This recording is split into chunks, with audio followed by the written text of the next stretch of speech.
Hey guys, today I'm going to tell you how to use ChatGPT for financial planning.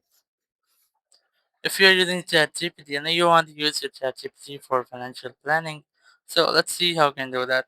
So you can do this very easily. You can get help to ChatGPT with different ways, like you can create and organize your monthly budget or your weekly budget using ChatGPT, or you can also track your income, your expenses, and your saving goals. Like if you have a saving goal, and so you can try to enter your income, your expenses, and your saving goal to ChatGPT, and ChatGPT will decide how you can do this exactly what you want. And then you can also compare your financial scenarios. You can explain financial concepts in simple language, like in your own language. It might be English, Hindi, Urdu, any language you speak. So you can try that same language. And here you can also build debt repayment or saving plans.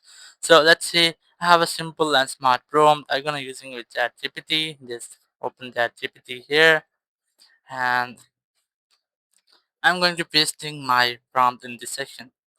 Like you can see, I have the prompt: create a monthly budget based on my income, expenses, debts, and saving goal. Just enter this.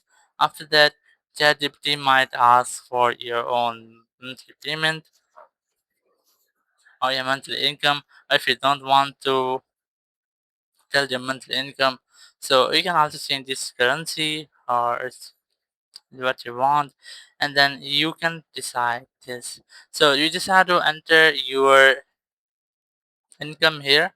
Just enter income, just give income to ChatGPT, and it will completely give you a plan like this. You can also try to copy this and paste it anywhere to save it by for your own. So this is the way you can easily create a monthly budget or any financial planning using ChatGPT. Thank you very much for watching the video. Until next video, bye bye.